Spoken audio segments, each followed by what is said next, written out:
Hello everyone, आज हम Excel में 3 बेसिक क्वेश्चन को सॉल्व करेंगे और समझेंगे कि इसे सॉल्व करने के लिए हमने किस तरह के फंक्शन या फिर फॉर्मूले का यूज किया है।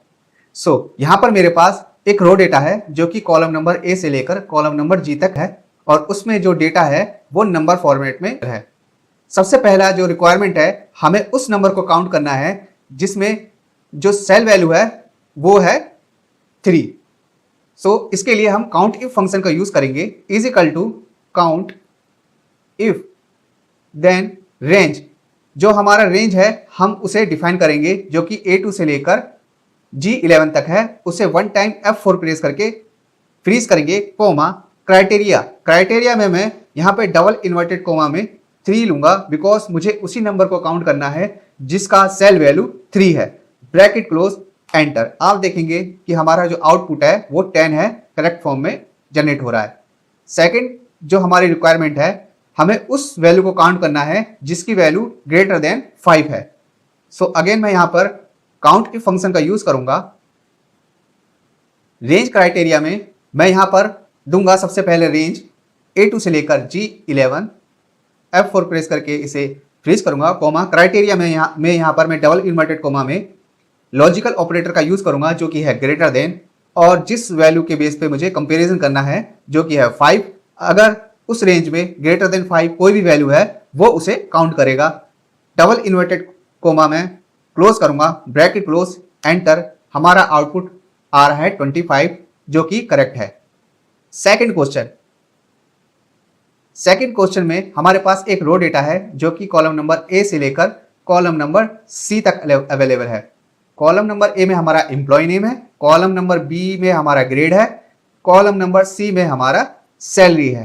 क्वेश्चन यह है कि calculate bonus for all employees at 10% of their salary. Bracket में है only employees with A and B grade can avail bonus, यानी कि जो हमारा कॉलम नंबर बी में जो ग्रेड है ए और बी, उसी के बेस पे 10% बोनस कैलकुलेट करना है। अदरवाइज उस बोनस को 0 करना है अगर उसकी ग्रेड ए और बी नहीं है। इसके लिए मैं इफ फंक्शन यूज करूंगा और उसके साथ और लॉजिक फंक्शन भी यूज करूंगा। Is equal to if, tab press करूंगा और लॉजिकल टेस्ट में मैं यहां पर और लॉजिक यूज करूंगा। और लॉजिक में सबसे पहला फर्स्ट लॉजिक है हमारा B2। अगर B2 is equal to A है और सेम ही B2 is equal to B है, ब्रैकेट क्लोज। मैं यहां पर मल्टीपल क्राइटेरिया भी दे सकता हूं बट हमारी जो क्राइटेरिया है ओनली 2 है, ए और बी। यहां पर मैं ब्रैकेट क्लोज करूंगा।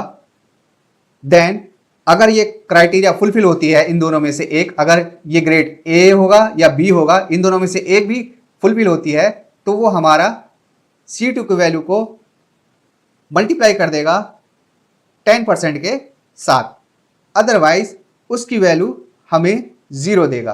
Bracket close, enter.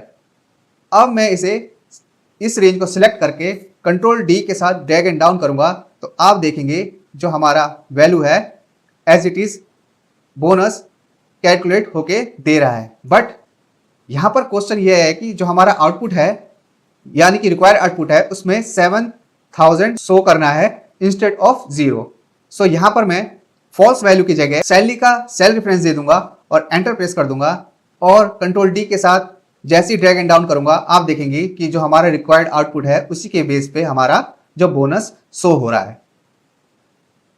Third question यह है कि हमारे पास एक रो डेटा है जो कि नेगेटिव और पॉजिटिव दोनों में ही शो कर रहा है, बट हमारी रिक्वायरमेंट है ओनली पॉजिटिव वैल्यू को एक्सट्रैक्ट करना। इसके लिए एक सिंपल सा फंक्शन है जिसमें हम इफ लॉजिकल फंक्शन यूज करेंगे।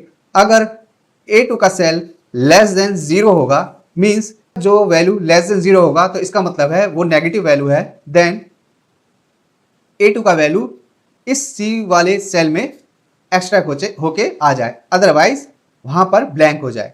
Bracket close, enter. जैसे ही मैं कंट्रोल डी के साथ एंटर करूंगा आप देखेंगे कि फिलहाल यह मुझे अपोजिट वैल्यू यानी कि नेगेटिव वैल्यू शो करके दे रहा है बिकॉज मैंने जो क्राइटेरिया है वो उल्टी डाल दी है। इसके लिए मुझे A2 के जगह ब्लैंक शो करना है बिकॉज अगर कोई वैल्यू नेगेटिव है तो ब्लैंक, अदरवाइज A2। एंटर। आप देखेंगे